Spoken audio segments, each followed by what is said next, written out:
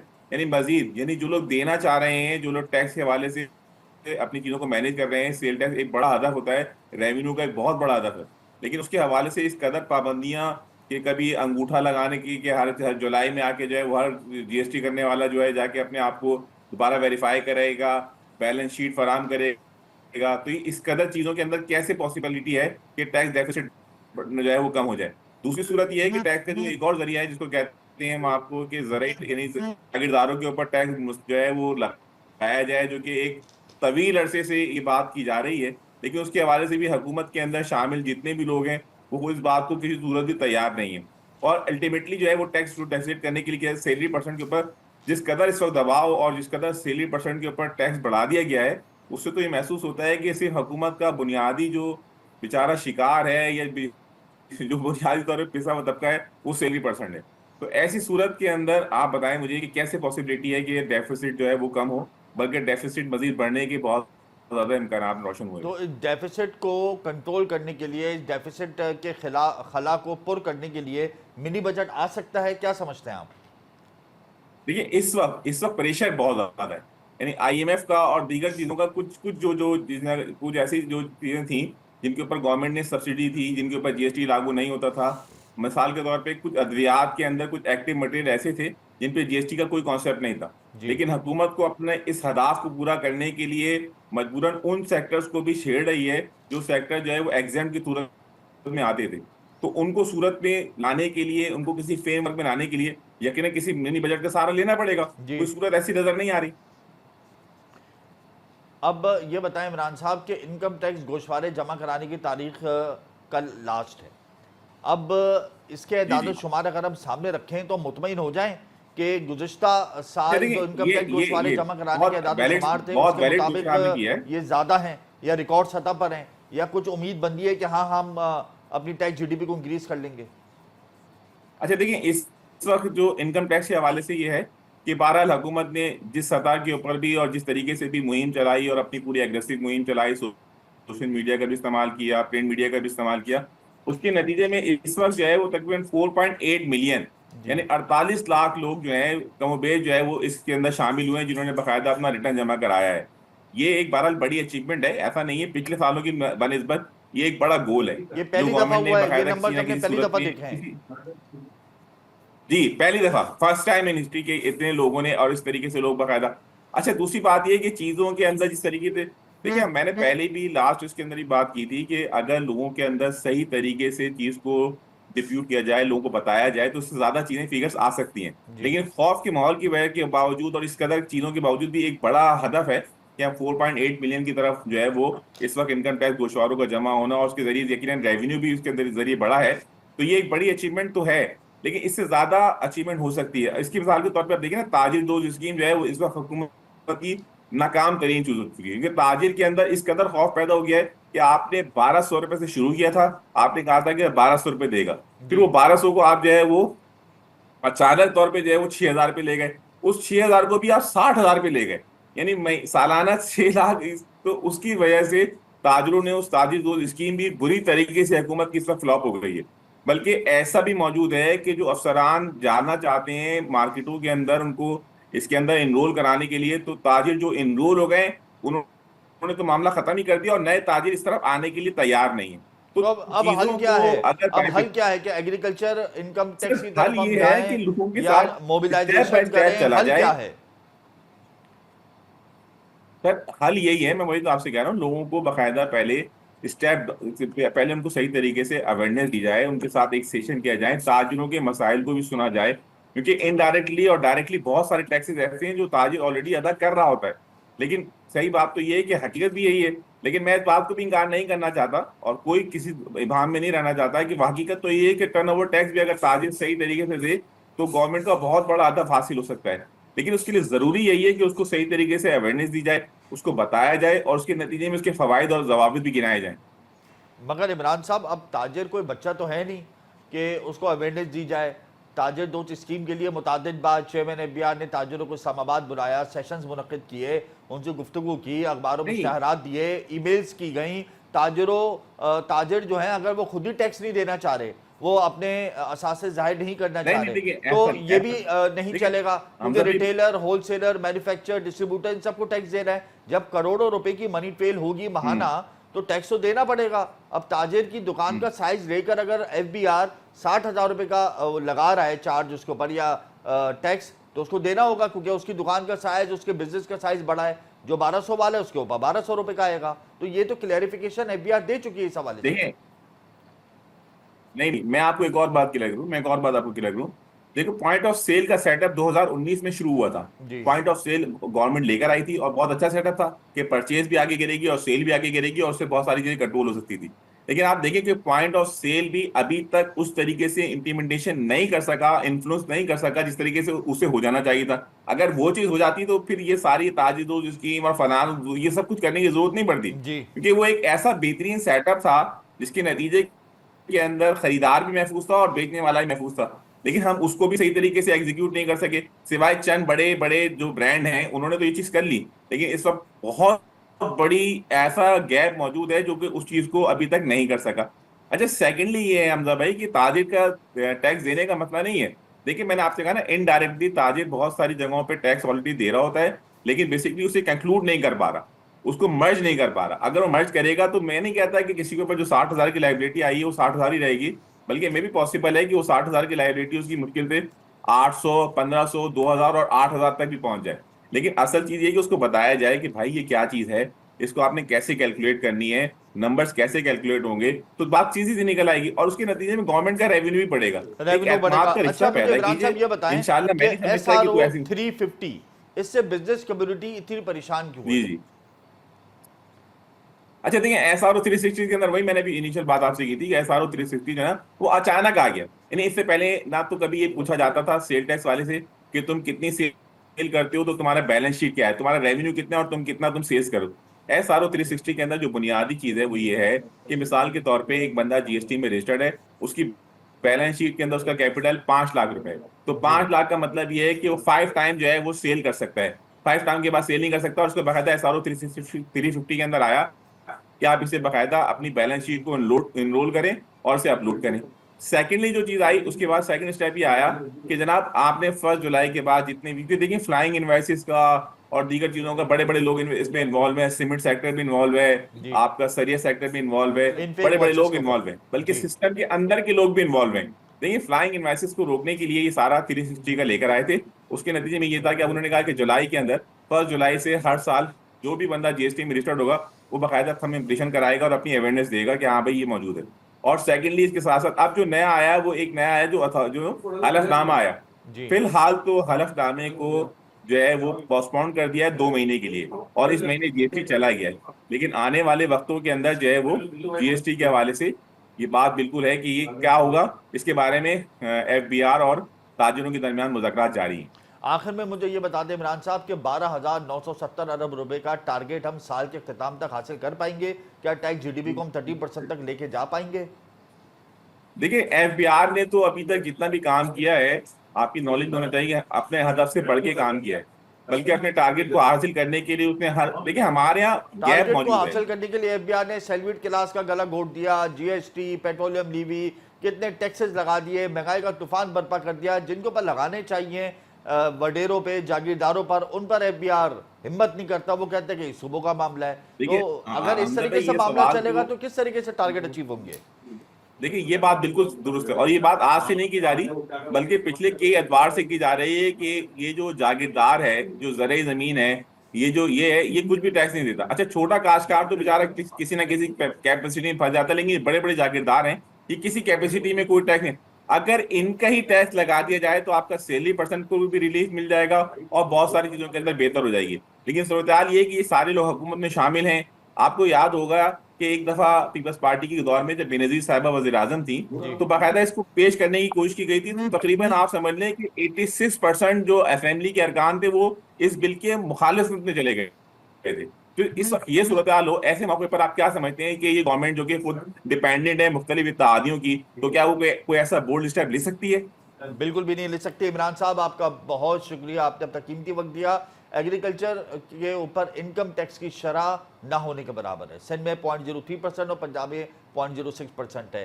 وفاق کہتا ہے کہ یہ صوبوں کا معاملہ ہے. این ایف سی ایوارڈ کے تحت وفاق کے پر کٹ گئے، لیکن یہ مسئلے کا حل نہیں ہے. اگر آپ نے ریونیو کو کلیکٹ کرنا ہے تو آپ نے باقاعدہ طور پہ ایک حکمت عملی بنانی ہوگی، مضبوط حکمت عملی بنانی ہوگی. آئی ایم ایف نے بھی سوالیہ نشان اٹھایا ہے این ایف سی کی ترمیم پر کہ اس کو ختم کیا جائے، صوبوں کو ٹاسک دیا جائے، ٹارگٹ دیا جائے، یا پھر صوبوں سے اختیارات واپس لیے جائیں. ادروائز ہم اسی طریقے سے بجلی کی قیمتوں میں اضافہ کرتے رہیں گے گردشی قرضے کنٹرول کرنے کے لیے، گیس کی قیمتوں میں اضافہ کرتے رہیں گے، سیلریڈ کلاس پہ ٹیکس عائد کرتے رہیں گے، گاڑیوں پر ٹیکسز بڑھا دیں گے، ادویات پر ٹیکسز بڑھا دیں گے، اور لا مولا آئندہ آنے والے دنوں میں ہو سکتا ہے کہ جی ایس ٹی کی شرح بھی بڑھا دیں. تو جب جی ایس ٹی کی شرح میں اضافہ ہوگا، خواہ وہ 1% کیوں نہ ہو، مہنگائی کا نیا طوفان برپا ہوگا. اس کے لیے حکومت کو سر جوڑ کر بیٹھنا ہوگا.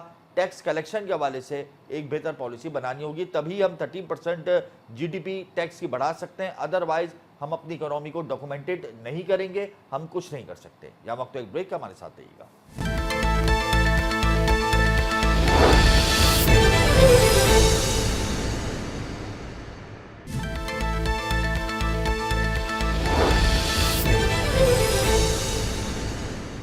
ویلکم ہے پروگرام. اس وقت ہمیں جوائن کر چکے ہیں احمد علی صدیقی، میزان بینک کے ہیڈ آف شریعہ کمپلائنس ہے. بہت شکریہ احمد صاحب، آپ نے اپنا قیمتی وقت دیا. ڈیمانڈ زیادہ ہے اسلامک بینکنگ کی، لیکن سپلائی میں کمی کا سامنا ہے، گورنر اسٹیٹ بینک کہتے ہیں. ایسا کیوں ہے؟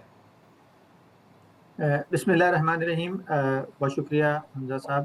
اسلامک بینکنگ کی ڈیمانڈ جیسا آپ نے کہا، بالکل پاکستان کے اندر اس کی تقریباً ہر شہری یہ چاہتا ہے کہ وہ اپنی بینکنگ کے معاملات کو شریعہ کے اصولوں کے حساب سے رکھے.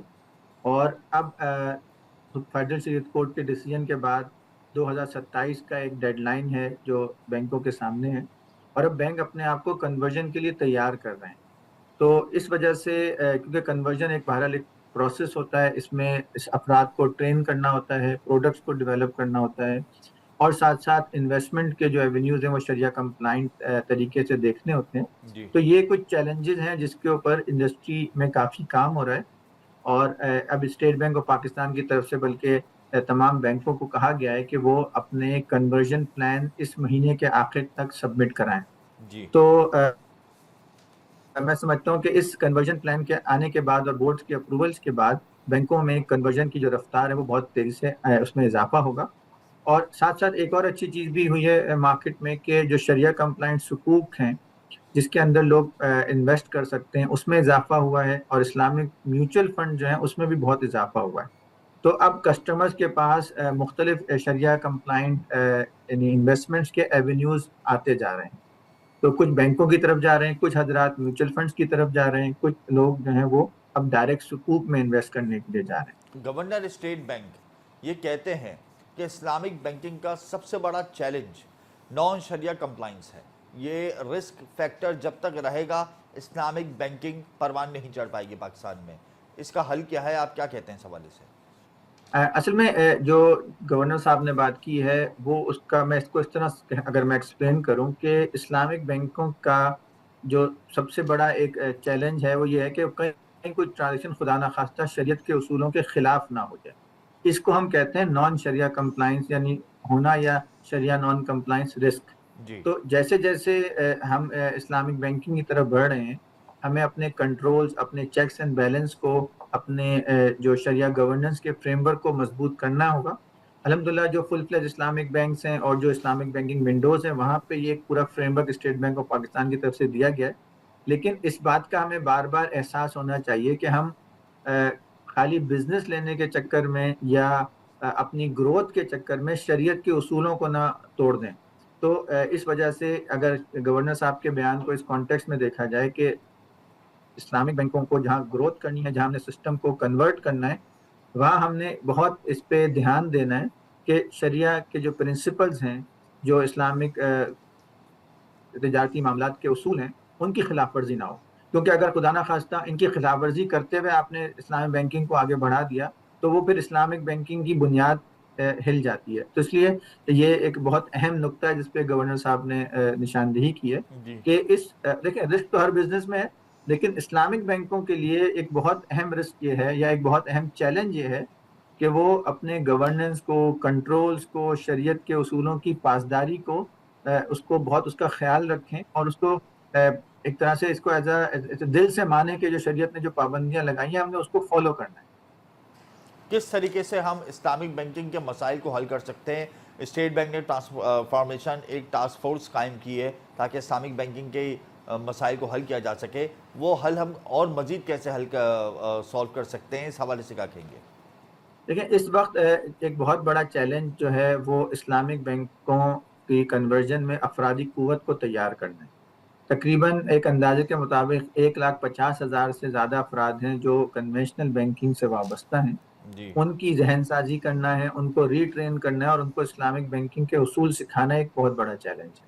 اس پہ کام ہو رہا ہے. اسی طرح عوام میں جو اویئرنیس ہے پیدا کرنا، یہ ایک بہت بڑا چیلنج ہے. اس پہ کام ہو رہا ہے.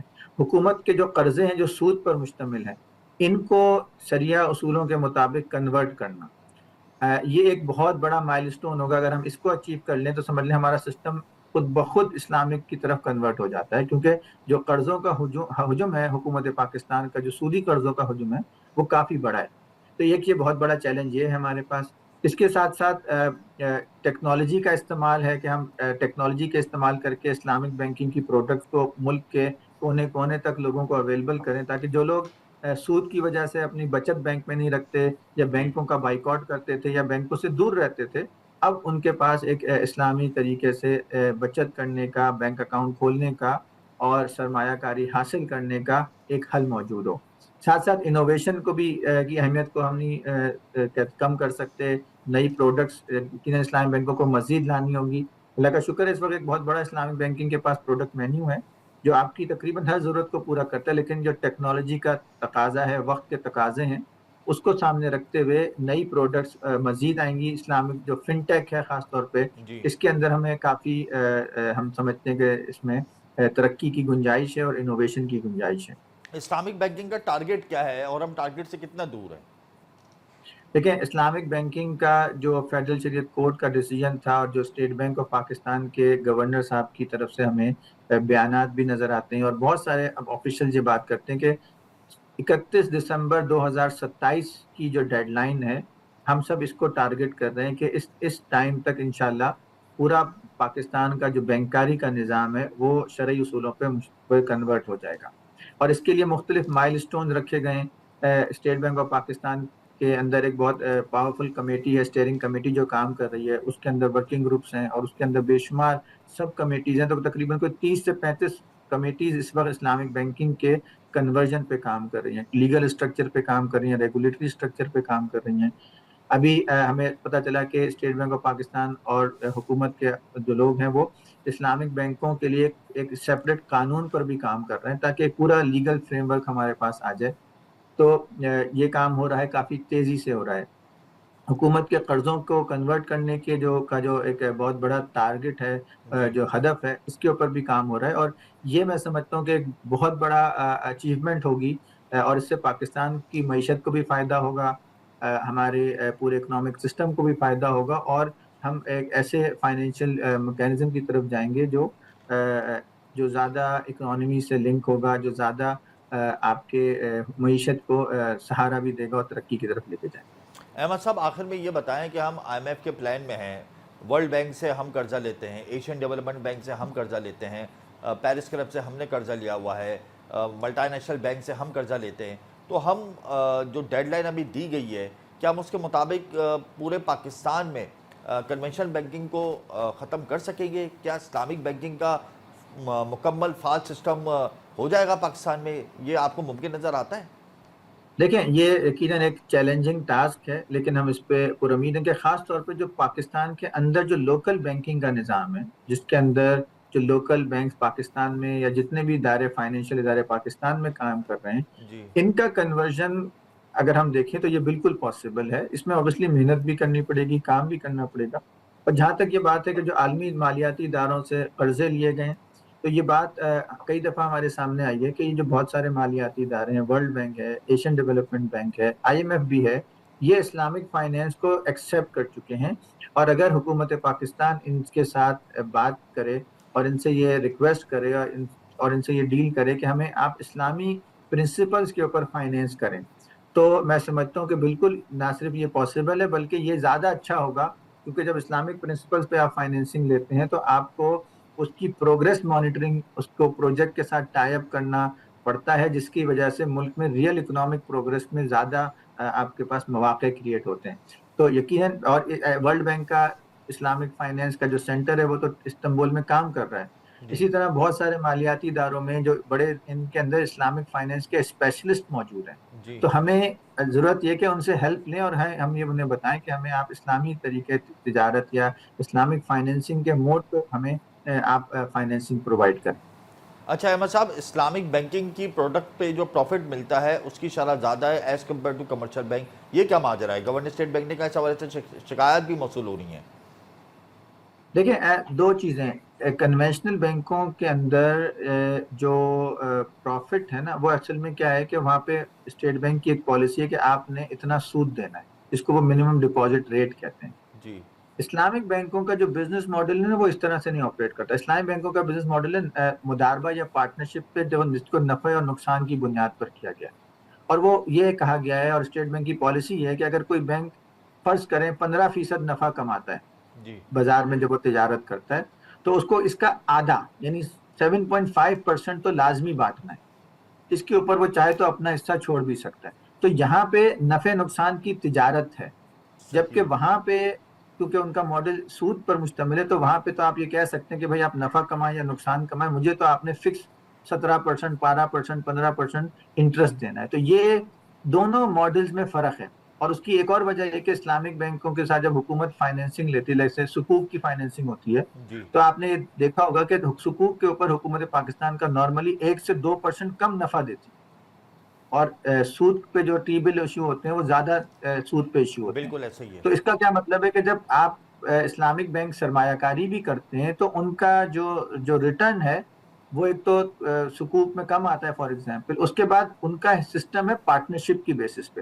جی اسلامک بینک یہ نہیں کہہ سکتا کہ مجھے نفع ہو یا نقصان ہو، میں تو آپ کو ہر قیمت پہ 15% دوں گا۔ بالکل یہ اصول تو اسلامک بینک کے کسٹمرز کو بھی ایکسیپٹیبل نہیں ہے، اور شریعہ پرنسپلز کے ساتھ بھی متصادم ہوگا۔ بالکل ہاں، حقیقی نفع جو ہے اس کا آپ حصہ دے سکتے ہیں، اس کا آدھا حصہ بھی دے سکتے ہیں، اس کا آدھے حصے سے زیادہ بھی حصہ دے سکتے ہیں۔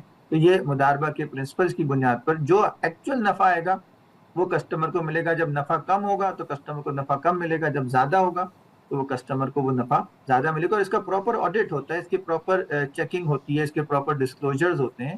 تو اور ایسا نہیں ہو سکتا کہ کوئی بینک جان بوجھ کے خدا نخواستہ اسلامک بینک کسٹمر کا جو حق ہے وہ غائب کر دے۔ بہت شکریہ احمد علی صدیقی صاحب، آپ نے ڈسکرپٹیولی بتایا اسلامک بینکنگ کے مسائل کو، کس طریقے سے اسلامک بینکنگ کے مسائل حل کر کے ہم آگے بڑھ سکتے ہیں، اور اگر حکومت چاہے تو IMF، ورلڈ بینک اور ایشین ڈیولپمنٹ بینک سے بات کر کے کم از کم لوکل سطح پر اسلامک بینکنگ کے نظام کو 100% ایگزیکیوٹ کر سکتی ہے۔ یہاں وقت ایک بریک، ہمارے ساتھ رہیے گا۔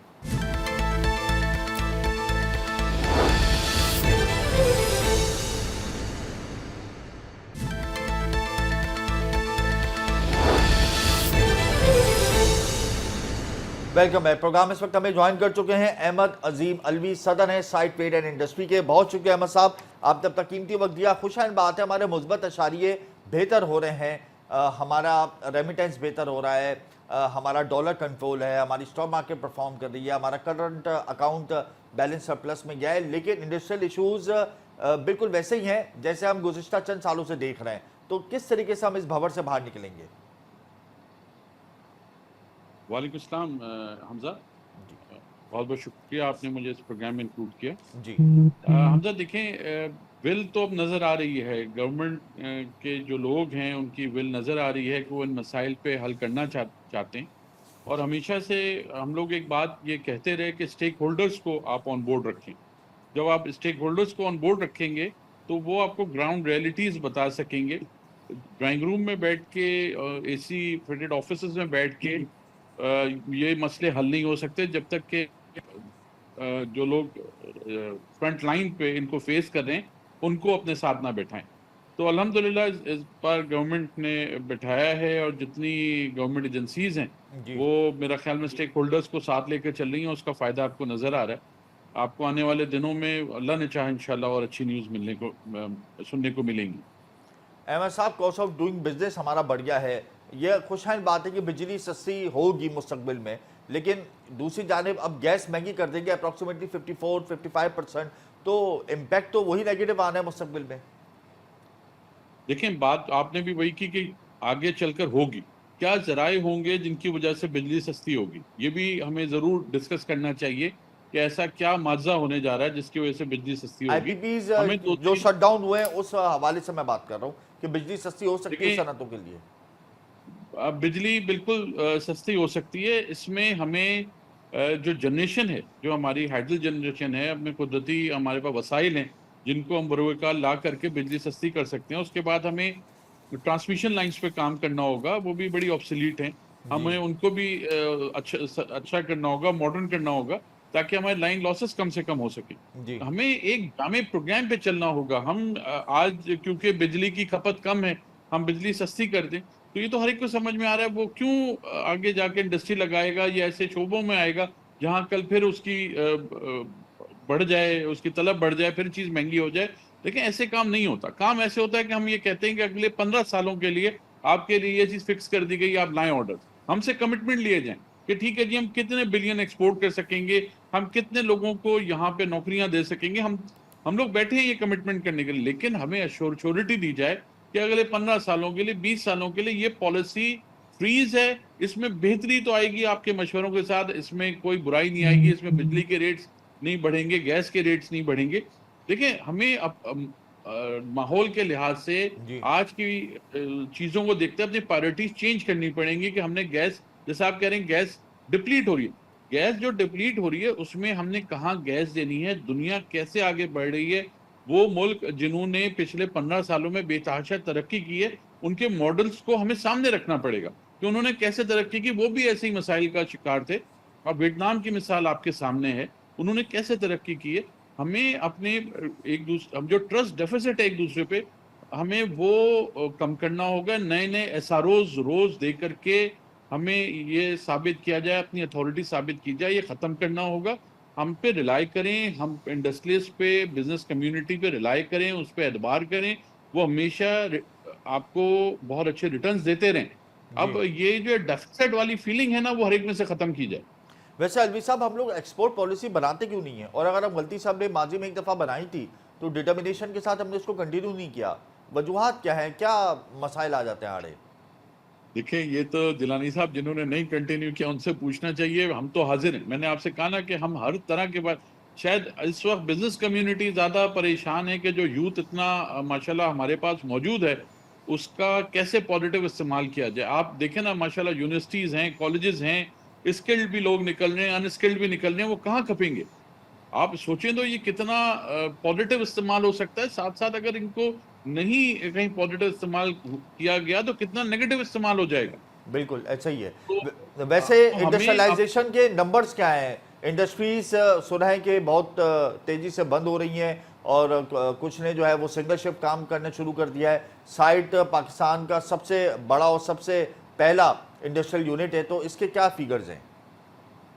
دیکھیں فگرز تو بہت اچھے نہیں, میں آپ سے بالکل سچ بولوں گا, فگرز بہت اچھے نہیں ہیں. سائٹ میں گیس نہ ہونے, بالکل نہ ہونے کے قریب ہے, ٹھیک ہے نا. اس پہ ہماری میٹنگز بھی ہوئی ہیں ان کے ساتھ, ابھی وہ لائن اپنی ڈال بھی رہے ہیں جو انہوں نے لائن 6-7 سال میں جا کے ڈالی تھی. اس میں جی بھی ابھی بھی کچھ پرابلم ہے. انہوں نے کہا اگلے 15 دن میں انشاءاللہ گیس کی فراہمی اور بہتر ہو جائے گی. لیکن دیکھیں کن ریٹس میں بہتر ہوگی.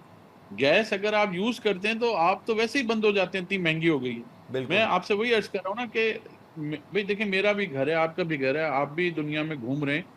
کتنے گھر ہیں جہاں پہ, دنیا میں کتنے شہر ایسے ہیں جہاں گیس گھروں میں ڈائریکٹ دی جا رہی. زیادہ تر جگہوں پہ سلنڈرز ہوتے ہیں, بالکل پانی گرم گیزرز کے استعمال کے لیے سولر کے ذرائع موجود ہیں.